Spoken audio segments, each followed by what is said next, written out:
राधे राधे गुरुजी। जी आपके कोमल चरणों में दासी का कोटि कोटि प्रणाम। खुश रहिए। गुरुजी, मेरा एक क्वेश्चन है कि हम आध्यात्म में आगे कैसे बढ़ें? कथा सुनते रहिए, बस निरंतर नाम जब चलता रहे। नाम जब भी चलता रहे, कथा भी सुनते रहेंगे तो आगे बढ़ेंगे। और दूसरा क्वेश्चन है गुरुजी, मेरे घर वाले बोलते हैं कि जब भगवान की मर्जी से सब हो रहा है तो कथा सुनने से क्या मतलब, भक्ति करने से क्या मतलब, तीर्थ वृंदावन क्यों जाती हो बार बार, वहाँ क्या है? ये सब चीज़ों को मैं कैसे उनको हैंडल करूँ, ये समझ नहीं आता मेरे को। उनसे कहना कि सब भगवान की मर्जी से हो रहा है तो कथा सुनने से क्या मतलब, ये सवाल है ना। पूछते हैं ज़्यादा भक्ति भाजन करने से क्या मतलब, क्यों वृंदावन बार बार जाती हूँ, वहाँ क्या है, इतना क्यों तुमको लगन लग गया है? ये सब सारी चीज़ों को मैं क्या आंसर दूँ सबको, ये सब चीज़ें समझ नहीं आता अपने को।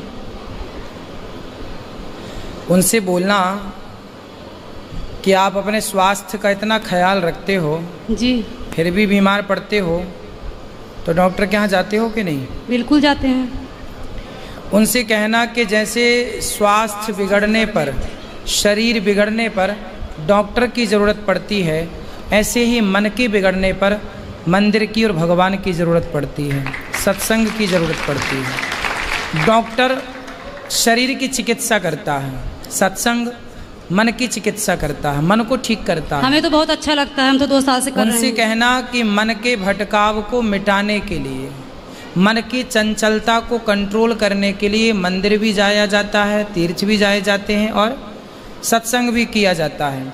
सब कुछ भगवान की मर्जी से हो रहा है। इसका मत फिर उनसे बोलना कि भाई आप हाथ पे हाथ रखे बैठे रहो, सामने रोटी रखी है तो आप ना खाओ, आप कहो कि भगवान की मर्जी होगी तो खा लेंगे, तो आपको भाई कर्म तो करना ही पड़ेगा, रोटी उठा के मुंह पे रखना पड़ेगा। गुरुजी, मैं 2 साल से प्रयास कर रही हूँ, मेरे घर वाले इसमें आ जाए भक्ति। कर्म जो है, कोई आ नहीं रहा है। कर्म जो है, भक्ति का मतलब ये नहीं है कि आप कर्म छोड़ दें। यदि आपने कर्म छोड़ दिया, सामने भोजन पड़ा है तो खाना तो आपको पड़ेगा। माँ भी बच्चे को जब दूध पिलाती है, देखो एक गुण बच्चा सीख के आता है। जब माँ अपना आंचल बच्चे के मुंह में देती है, नवजात बच्चे के, तो चूसना बच्चे को ही पड़ता है कि नहीं? यदि बच्चा चूसे ना तो माँ के आंचल से दूध कैसे निकलेगा और उसका पेट कैसे भरेगा? तो उसे चूसना भी पड़ता है, इसलिए बच्चा तुरंत मुंह चलाने लगता है और दूध पीने लग जाता है। यदि वो केवल माँ का आंचल, माँ का स्तन मुंह पर डाल ले और बस डाला रहे बस, तो क्या उसका पेट भरेगा? मतलब नवजात बच्चे को भी अपना पेट भरने के लिए एक छोटा सा कर्म करना पड़ता है, चूसने का। हाँ या ना? बिल्कुल। यदि वो कर्म ना करे तो संसार कैसे चलेगा? ये वो लोग हैं जो कर्म करना नहीं चाहते। गुरुजी, मेरे घर वाले बिल्कुल भक्ति नहीं करना चाहते, मैं बहुत परेशान हूँ। लोगों को वो नहीं कर पाएंगे, उनके बस की नहीं। फिर उनका उद्धार कैसे होगा गुरुजी? नहीं होगा। मेरे पति भी नहीं सुनना चाहते हैं, मैं 2 साल से प्रयास नहीं होगा उनका उद्धार। अभी उनको करोड़ों बार आना है संसार में, चक्कर काटने हैं। लेकिन इससे तो मेरा हृदय जलता है ना। नहीं, आपका क्या है, आप तो अपना आई हो, भगवान का भजन करके मुक्त हो जाओगी। मैं अकेली आई हूँ गुरुजी, मेरे साथ कोई नहीं आया, लेकिन मैं खुद को रोक नहीं पाई तो मैं आ गई, क्योंकि वृंदावन संसार में आप आई हो, भक्ति से जुड़ गई हो तो आपका उद्धार हो जाएगा। उनका भी मन नहीं जुड़ा है भगवान से तो वो अभी भटकेंगे। और गुरुजी, अच्छे लोगों के पीछे ही लोग क्यों पड़े रहते हैं? जैसे आपके ही पीछे पड़े रहते हैं। कोई बात नहीं, इतने गंदे गंदे कमेंट करते हैं, उसका रिप्लाई भी मैं कर देती हूँ कभी कभी। अच्छे लोगों उसके बाद मेरे को भी गाली दे देते हैं वो लोग। मैं एकदम परेशान हो गई उन चीजों से। कोई बात नहीं, अच्छे लोगों के ही पीछे लोग पड़ेंगे, बुरे लोगों के पीछे कौन पड़ता है? फिर भी गुरुजी, इतना भी तो नहीं करना चाहिए। लोगों को कब सद्बुद्धि आएगी? मैं कुत्ते भी हाथी के पीछे ही भागते हैं। भाई हाथी के पीछे ना कुत्ते दौड़ते हैं, लेकिन हम लोग को कुत्ते भी सबके पीछे कहाँ दौड़ते हैं? गुस्सा तो हम लोगों को आता ही है ना। कोई मेरे गुरुजी को ऐसा बोलेगा तो गुस्सा तो आएगा। कोई बात नहीं, आपको गुस्से पे कंट्रोल करना है। नहीं हो इस टॉपिक पे तो नहीं होता है। गुस्से को कंट्रोल करना। कोई हमारा अपमान करे तो ठीक है, लेकिन आपको कोई कुछ कहता है तो अच्छा नहीं लगता। कहने दो, कोई दिक्कत नहीं बेटा। आप भगवान का चिंतन करिए। आप क्या कह रहे हैं लोग, आपने जवाब दे दिया, रिप्लाई देती हूँ तो ऊपर से मेरे कोई गाली दे देते हैं। कोई बात नहीं, तू भी ऐसी है वगैरह ये सब। कौन गाली देता है? वही आपके वीडियो पे गंदे कमेंट करते हैं तो हम लोग को सहा नहीं जाता तो उसका रिप्लाई कर देते हैं। कोई बात नहीं, तो उसका मेरे को भी उल्टा बोल देते हैं, अरे तू ऐसी है वैसी है। जो देखो आप अच्छा कर रहे हैं, मैं तो यही चाहती हूँ हमसे अच्छा जो बन रहा है हम कर रहे हैं। आप तो बहुत अच्छा कर रहे हैं। फिर भी समाज यदि गाली दे तो समाज की वो गाली भी प्रसाद मान के रख लेना चाहिए। यदि समाज हमारी ऊपर फूल फेंकती है तो जब हम वो स्वीकार करते हैं, तो यदि कांटे फेंकेगी तो कांटे भी हमें स्वीकार करना है। हमेशा तो फूल ना फेंके जाएंगे। लेकिन गुरुजी आप इतना तो अच्छा कर रहे हैं, इतना कोई अच्छा बात कर रहे नहीं, हैं। उन्हें अच्छा ना लग रहा होगा। अरे क्या वो लोग अंधे हैं, नहीं दिख रहा है? कोई बात नहीं, शायद उनकी वो आंखें अभी नहीं जागी जिन आंखों से सब चीजें देखी जाती हैं। कोई बात नहीं। अच्छा, दुर्योधन को भी तो कृष्ण नहीं दिख रहे थे, ग्वाला दिख रहा। अरे तो नंद का ग्वाला है। यदि उसे समझ दिख जाते कि ये भगवान है तो वो चरणों में ना गिर जाता है। लेकिन गुरुजी आप इतने अच्छे काम कर रहे हैं। हमारे घर पे कोई एक प्रोग्राम करता है तो उसमें ही घबराए रहते हैं मेरे पिता जी। सब लोग बोलेंगे अरे पिताजी से बात मत करो, पिताजी बहुत परेशान है। लेकिन आपको देखती हूँ इतनी सारी रिस्पॉन्सिबिलिटी ले रहे हैं, फिर भी चेहरे पर एक मुस्कान है, स्माइल है, फिर भी इतना खुश रहते हैं। आप देखने में इतना अच्छा लगता है हम लोगों को। यही चीज़ें बहुत प्रेरणा देती है हम लोगों को। इसलिए हमारे होठों पर मुस्कान क्यों है जानते हैं? क्योंकि हम कमेंट बॉक्स नहीं देखते। लेकिन हम लोग तो पढ़ ही लेते कोई हैं। क्या कमेंट कर रहा है। हाथी चला बाजार और कुत्ते लगे। आप अच्छा काम करते रहिए। लोग बैठे हैं फुर्सत, लोग बैठे हैं, खुद तो कुछ करते नहीं, कुछ नहीं करेंगे, बस फालतू। और जो करेंगे उनको गालियां देंगे। क्यों? उनकी गलती नहीं है। फिर किसकी गलती है गुरुजी? गलती उनकी नहीं है, बेचारों के पास कोई काम नहीं है तो कम से कम उन्हें लगता कुछ तो काम मिले, तो वो गालियां देने का काम कर रहे हैं। अच्छा है, लेकिन लोगों को कौन जवाब देगा गुरुजी? कोई जवाब नहीं देगा, भगवान दे देंगे जवाब। मैं तो चाहती हूँ जल्दी ही मिल जाए। कोई बात है, भगवान सबका भला करें, सबको सुखी रखें। हम सपने में भी किसी का बुरा ना सोचें। जो हमारे को गाली दें उनके लिए भी हम यही प्रार्थना करते हैं, प्रभु उनको सद्बुद्धि दो, सही गुरुजी हम लोग मार्ग तो पर समझते चलने हैं की ना, प्रेरणा इतना दो। लाइफ में बहुत डिप्रेशन था, बहुत टेंशन था। जिस टाइम आपका वीडियो फेसबुक पे वायरल होकर आया कि भगवान के सिवा अपना कोई नहीं है, बस यही बातें मेरे दिल को छू गई। तब से मैं लग गई, आपसे जुड़ी, इतना अच्छा लगा। भगवान आपको सुखी रखे। और एक बात रुकिए ना गुरुजी, सबको मौका दो। एक बस गुरुजी ये जो बच्चों से छोटी उम्र में गलतियां हो रही है, इसके जिम्मेदार कौन है? जो 14-14 साल 15-15 साल में अक्सर हम लोग न्यूज देखते रहते हैं, सुनते रहते हैं। तो इसमें माँ बाप की गलती है कि बच्चों की गलती है? मैं बस नहीं, इतना गलती देखो ना, गलती माँ बाप की है ना गलती बच्चों की है। गलती आज के समय की है। आज जो बच्चे मूवियाँ देखते हैं, सीरियल देखते हैं, टीवी देखते हैं, आजकल मोबाइल पे हर चीज फिर माँ बाप देते क्यों उपलब्ध हैं गुरुजी मोबाइल, जब बच्चे इतना बिगड़ रहे हैं? तो मोबाइल पे जो आप देखेंगे, आजकल मूवियाँ बन रही हैं, अश्लील मूवियाँ बन रही हैं। जब अश्लील पिक्चर आपके बच्चे देखेंगे तो उसमें संस्कार तो आएगा नहीं, अश्लीलता का प्रभाव पड़ जाएगा और वो भी अश्लील काम करना चाहेंगे, क्योंकि जो देखते हैं। इससे तो बच्चे की लाइफ बर्बाद हो रही है ना गुरुजी। हाँ, तो इसके जिम्मेदार मूवियाँ हैं, अब उनको मूवियों से बचाइए। इसके लिए माँ बाप बेटियों को जल्दी से जल्दी शादी कर देते हैं, लड़का भी नहीं देखते हैं, लड़का शराबी है, कैसा नहीं, हाथ पकड़ा देंगे, जाओ झेलो अपना खुद का। फिर जाओगे पूछोगे तो बोलेंगे बेटा तुम्हारी यही किस्मत है, यही चीज़ें लड़कियाँ लव मैरिज करेंगी। तो सब आपका भी मैंने सुना था, आप भी यही बोलते हो कि यही माँ बाप का दिल दुखा के गई है ना, इसलिए सुखी नहीं है। और वही चीज़ें अरेंज मैरिज करके लड़कियां इतना कष्ट उठा रही हैं, इतना चीज़ें दर्द सह रही हैं, उसके लिए आप क्या कहेंगे गुरुजी? मेरा लास्ट क्वेश्चन है, इस पर आप क्या कहेंगे? क्या कहें हम? यही चीज़ कि उसका किस्मत है, ये लव मैरिज करेंगी दुख भोगेंगी, तो ये ले तू ऐसा की थी इसलिए भोग रही है। अरेंज मैरिज करेंगी सो तस फल चाखा, को ना काहू को सुख दुख कर दाता। कोई किसी को सुख दुख नहीं देता। भगवान ने हम सबको अक्ल दे रखी है, हमारे लिए क्या सही है, हमारे लिए क्या बुरा है, ये डिसीजन हमें ही लेना पड़ेगा, हमारे माँ बाप को नहीं। हमारे माँ बाप हमें समझा सकते हैं कि बेटा ये गलत है, ये सही है, और ना समझाएं तो समझाएं भी ना, कभी हाँ, ना समझाएं तो माँ बाप की गलती है। माँ बाप की गलती है, फिर भी बच्चों पे थोप के शादी कर देंगे। जाओ समझाओ 2 बार 4 बार, नहीं माने तो और जाके बोलोगे तो बोलेंगे बेटी यही तुम्हारी किस्मत है, अब झेलो। ये सब क्या है गुरुजी? ऐसा नहीं करना चाहिए मेरे नजर में। आपकी माँ ने ऐसी कर दिया जबरदस्ती? नहीं, कोई मेरी फ्रेंड है, उसका प्रॉब्लम है, बहुत परेशान है वो, इसलिए मैंने वो मेरे से बोली थी कि अपने गुरुजी के पास जाना तो ये पूछ लेना। इसलिए विचार करना चाहिए, माँ बाप को भी विचार करना चाहिए। बिना विचारे जो करें सो पाछे पछताएं, सब तो लिखा है। और ऐसे बेटे पैदा करके भी उम्मीद करते हैं मेरी बहू आके मेरे पैर दबाए, उनके बेटे का दारू भी सूंघे, गुटखा भी साफ करे और उनके माँ बाप के चरण भी दबाए। इतना हिम्मत किसमें है गुरुजी? बेटियां इतना क्यों सहें? मैं ये सोचती हूँ। और माँ बाप उम्मीद करके बैठे रहे मेरी बेटी मेरा पाँव दबाए, मेरी सेवा करे। तो वो लड़की इतना फूल जैसे पल के आई है, इतना सब कुछ सूंघ रही है, बर्दाश्त कर रही है कमरे में, उसके बाद भी माँ बाप को कैसे उम्मीद करें कि हाँ वो लड़की इतना सब सहे भी और मेरा सेवा भी करे? ये सब तो क्या है गुरुजी? ये तो मैं भी नहीं जानता क्या है। क्यों नहीं है? आपके पास तो सारे क्वेश्चन के आंसर होते हैं। उनको दो बात कराएं। ये तो घर घर की समस्याएं हैं, इसमें क्या बात करें बेटा, ये तो समझदारी का विषय है। ये अपना अपना डिसीजन है, सेल्फ डिपेंड बनो। माँ बाप का धर्म है कि वो बच्चों को पढ़ाएं लिखाएं, लेकिन विवाह इत्यादि में बहुत विचार करना। सब तो है, देखो सिद्धांत बने हैं कि आपको इस राह पर चलना, आप जो मनमाना चलो उसके लिए क्या उत्तर दें?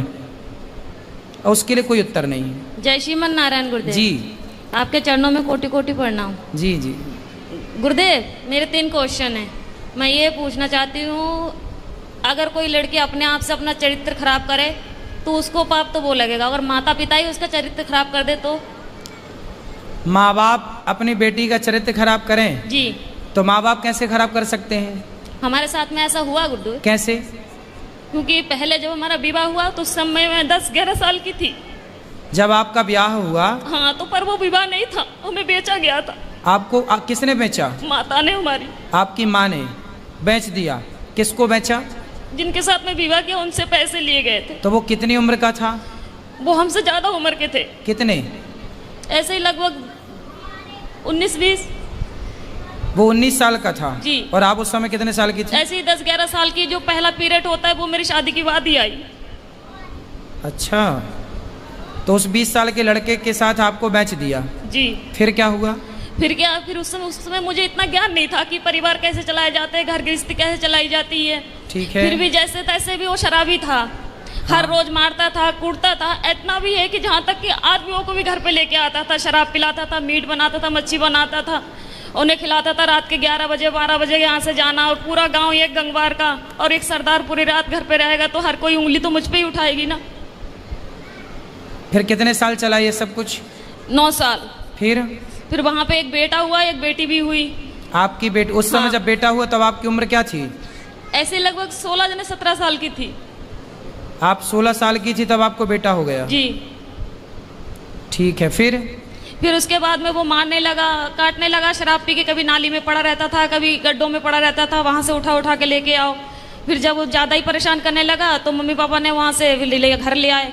फिर मैंने उनसे ये कहा कि मम्मी ऐसा करो कि अभी मेरे दूसरी शादी मत करवाओ, हो सके वो आ जाए मुझे दोबारा लेने, या फिर मैं कहीं के काम करके खा लूँगी। तो बोला नहीं, तेरे साथ में बच्चा है, अगर बच्चा नहीं है, तेरे साथ में बच्चा नहीं होती तो कोई बात नहीं है, दुनिया तुझ पे ये कहेगी, अच्छी भी रहेगी तब भी दुनिया तुझ पे उंगली उठाएगी। फिर उन्होंने मुझे दूसरा जगह करवाया। दूसरी शादी कर दी? जी। वहाँ से भी पैसे लिए गए। फिर बच्चा हमारे साथ में थे। फिर वो बोल रहे थे कि अगर तू, पहले तो कहने लगे थे ये कि हाँ बच्चों को भी सही समझूंगा, फिर बाद में हमारे बच्चों को मारने लगे, कूटने लगे। उसे आप कहाँ हैं? आप क्या है? अब मैं वहाँ से दूसरी जगह हूँ। अब उसको भी छोड़ दिया? जी। अब कहाँ हैं? अब मैं अपने आप से बैठी हूँ। तो अब ब्याह नहीं किया? नहीं, अपने आप से दूसरी जगह बैठी हूँ। दूसरी जगह बैठी हूँ मतलब? यानी कि तीसरी जगह बैठी हूँ मैं अपने आप से, किसी से भी। मतलब तीसरी जगह ब्याह कर लिया जी। आपने? तो तीसरा वाला कैसा है? वो ठीक है, वो बच्चों को अपना रहा है? जी। तो अब हमसे क्या पूछना चाहती हो? मैं ये पूछना चाहती हूँ, जो मेरे साथ में हुआ इसका पाप कौन भरेगा? इसका पापी कौन है? जी। और दूसरी बात ये है कि जब हमारे बाबा को जब समय पूरा होने लगा था तो वो अस्पताल में एडमिट थे, तो उन्होंने मुझसे ये कहा था कि संगीता, कोई भी तुझे तेरी माँ को रोटी नहीं देगी, तू ही देना। तो ठीक है, मैंने वो वचन दिया उन्हें कि ठीक, मैं ही मम्मी को संभालूंगी। अब वो घर में इतनी दुखी करने लगी है कि हद से ज्यादा मेरे पूजा पाठ से। कौन दुखी करने लगा? मम्मी। आपकी माँ? हाँ, मेरे पास में रहती है। पूजा पाठ कुछ भी करो, हमेशा तंग करते। माला जपने जाती हूँ तो अंदर जाके फोन लगा लेगी, बात करने लगेगी और कहती है तू पूजा पाठ कर रही है, तुझे क्या मिल रहा है, ऐसे भगवान को मैं लात मारूं। तो अभी आप तीसरे के साथ खुश हैं? जी। तो फिर आप तो खुश है ना? जी। तो अब क्या दिक्कत है? अब दिक्कत यह है, जो मेरा तीसरा वाला पति है वो बात बात पे मुझसे झूठ बोलता है। अच्छा, क्या झूठ बोलता है? यही, कोई भी बात हो मैं इनसे ये बोलती हूँ कि जो भी बात हो सच बोलो करो, पर यह है कि जो भी बात करते ऐसा है कि इनकी दूसरी पत्नी भी है। अच्छा। हाँ। तो तीसरा वाला जो पति है उसकी ऑलरेडी पहली पत्नी है? जी। आप उसकी दूसरी पत्नी हो? जी। अच्छा। तो आपने ऐसे से क्यों ब्याह कर लिया जिसकी ऑलरेडी थी? उन्होंने मुझे गलत उन्होंने मुझे से कुछ बताया नहीं थे पहले। मतलब तीसरे वाले ने भी आपको धोखे ही में रखा? पहले बताया नहीं थे कुछ भी। तो अब तो रखता है ना प्रेम से? हाँ, अब रखते हैं प्रेम से। अब आप ये पूछना चाहती हो कि ये पाप कौन किसके गले जाएगा ये पाप? जी जी, क्योंकि आपकी माँ। देखो, जब आप 11 साल की थी, 9 साल की, 11-12 की, जब आप 11-12 साल की थी, तब आपकी माँ ने आपका जबरदस्ती ब्याह कर दिया जी। तो आपको ऐसा क्यों लगता है कि उस माँ ने बेचा? हो सकता उस माँ ने ब्याह ही कर दिया हो आपका? नहीं गुरुदेव, वो घर वाले बोलते थे कि तेरे माँ ने 5,000 रुपए लिए कि 10,000 रुपए लिए। यदि उन्होंने पैसे लिए हैं, तुझे डंगर की तरह हमने खरीद यदि उन्होंने बेचा है, तो फिर माँ पापी है आपकी। यदि नहीं बेची, आपका विवाह किया है, तो माँ पापी नहीं है। और केवल गुरुदेव, माँ इस बात की पापी है कि आपको जबरदस्ती इतने बड़े लड़के से आपका ब्याह कर दिया। देखो, विवाह ऐसे नहीं होता, 1-2 साल का ही बड़ा छोटा चलता है। डबल नहीं चलता कि लड़की 10 साल की है और लड़का 20 साल का है, ये नहीं चलता। यदि कोई भी माँ बाप अपनी बेटी के लिए उससे डबल उम्र का लड़का चुनते हैं, तो वो माँ बाप पाप के भागीदार हैं, क्योंकि उस समय बच्ची तो निर्णय नहीं ले रही है, माता पिता डिसीजन ले रहे हैं। तो लड़की के लिए वर कैसा होना चाहिए? लड़की 10 साल, लड़की 20 साल की है तो लड़का 22 साल का हो, 25 साल का हो, बस ज़्यादा उम्र वाला ना हो। ये न्याय है। यदि लड़की 20 साल की और तुम लड़का 40 साल का ले आओ, तो ये तो बेटी के साथ अन्याय हुआ। और वो अन्याय का भागीदार कौन है? उसके माता पिता, क्योंकि वो लेकर आए हैं। और केवल गुरुदेव, मेरे साथ में ये हादसा नहीं हुई है, मेरे सभी बहनों के साथ में ऐसा किया गया। तो आपकी माँ कहाँ है? मेरे पास में ही रहती है, इस समय दूसरे जीजा के पास में है। तो वो कैसी माँ है? निर्दयी है? मैं ये पूछना चाहती हूँ कि अब मैं करूँ क्या? पापा को भी यही वचन दिए मैंने कि मैं रखूंगी, और वो घर में इतनी दुखी कर रही है कि मेरा खाना पीना हराम। तो माँ को भेजो क्यों? ऐसी माँ को जो आपको बेच रही है, जो आपके साथ गलत काम कर रही है। ऐसे लोग दया के पात्र नहीं है। यदि पहले ये कन्फर्म करो कि माँ, हो सकता माँ सही हो, गलत है, तो आप उनको खाना पीना देना आपका कर्तव्य भी है। बूढ़ी अम्मा कहाँ जाएगी? इंसानियत तो कहती है कि आप उनको खाना पीना दो, लेकिन वो दया का पात्र नहीं है। जब धृतराष्ट्र के 100 बेटे मारे गए, तब भीम भैया धृतराष्ट्र को रोटियां ऐसे कुत्तों की तरह देते, बुढ़े खा ला। तो लोग कहते हैं, अरे भीम, वो तेरा बाप है, बड़े पिता है ना धृतराष्ट्र, भीम के, तेरा बड़ा पिता है, तो कैसे कुत्तों की तरह परोसता है? तो भीम भैया बोले कि मैं ही क्या पुत्र धर्म निभाऊं? ये वही बाप है जिसने भरी सभा में द्रौपदी लुट रही थी और ये चुपचाप तमाशा देख रहा था। क्या मैं ही धर्म का पालन करूं? इसका कोई धर्म नहीं है। ये वही धृतराष्ट्र है जो भीम को गले लगाने के बहाने दबाकर मारना चाहा, वो तो भगवान ने दूसरा पुतला दे दिया भीम का। कुल मिलाकर के ये धृतराष्ट्र इस दया का योग्य नहीं है, दया का पात्र नहीं है। कुछ लोग दया के पात्र होते हैं, कुछ लोग दया के योग्य भी नहीं होते। फिर भी आप दया करके रोटी तो दो, सेवा तो कर लो। अब जो किया उसने वो पाप भोगेगी। आप क्यों पाप मोल लो? आप सेवा ना करके पाप क्यों मोल लो? आपके आश्रित है तो सेवा करना। घर में कलेश ये करती है ना कि जब मैं माला लेके बैठूं तो उसी कमरे में चली जाएगी, फोन लगा के बात करने लगेगी। हाँ, तो उसको फोन लेके हटाओ। किससे बात करना बुढ़ापे में? उसको बहनों से कुछ नहीं तो हर मोबाइल लेके रख लो। बोले मोबाइल नहीं मिलेगा, फिर लड़ाई हो जाती है, घर में कलेश करने लगती है वो। तो फिर आप जानो और आपकी माँ जाने, मैं क्या करूं बताओ? क्या करूं मैं बताओ?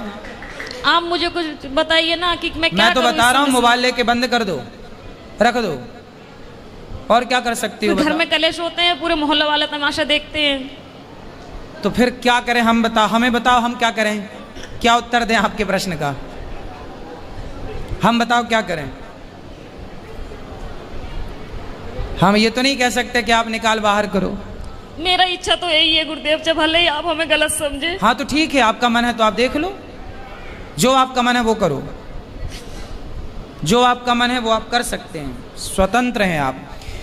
यदि वो अपराधी हैं तो बिल्कुल आपको साथ में नहीं रखना चाहिए। और दूसरी क्वेश्चन ये है गुरुदेव, अगर किसी जगह में मेरी इज्जत नहीं होती हो, कोई इंसान मैं वहाँ पे जा रही मुझे पानी को नहीं पूछता हो, क्या मुझे वहाँ पे जाना चाहिए? ना, वहाँ कदापि नहीं जाना चाहिए। आवत ही हर से नहीं नैनन नहीं सने, तुलसी तहाँ न जाइए कंचन बरसे मेघ। वहाँ कभी नहीं जाना चाहिए जहाँ आपके जाने से सामने वाले को प्रसन्नता ना हो। हाँ, तो वो जैसे मेरी सौतन है, जो हमारी सौतन है वो मेरे पास में आती है, हम बाहर रहते हैं यानी कि कमरे किराए पे लेके, तो वो जब आती है तो हम उसे चाय से लेके नाश्ता से लेके ऐसी कोई कमी नहीं छोड़ती हूँ कि उसे बुरा लगे। मम्मी चाहे सास हुए चाहे बच्चे हुए चाहे कोई भी हुए, पर वो लोग नहीं चाहते कि मैं उस घर में जाऊँ, और हमारे पति यही चाहते हैं कि मेरे साथ में तू चल, मैं क्या करूँ, दुविधा में फंसी हुई हूँ। पति हमारी यही चाहते हैं कि तुम जाया करो हमारे साथ। भाई जो आपकी सौतन है, पहले तो उसका ही अधिकार है ना आपके पति में। जी जी। आप तो बाद में आई हो जी। वो आपको क्यों स्वीकार करेगी? नहीं, उसने करवाई थी ये शादी। अच्छा, उसी ने करवाई थी? जी, उसकी मर्जी से हुई थी। क्यों करवाई उसने? अब ये तो मुझे नहीं पता, ये राज तो इन्हीं को पता होगा। तो वो आई है आपकी सौतन? नहीं, वो नहीं आई है। कौन आया है? पति आए हैं। अच्छा, बात कराओ पति से।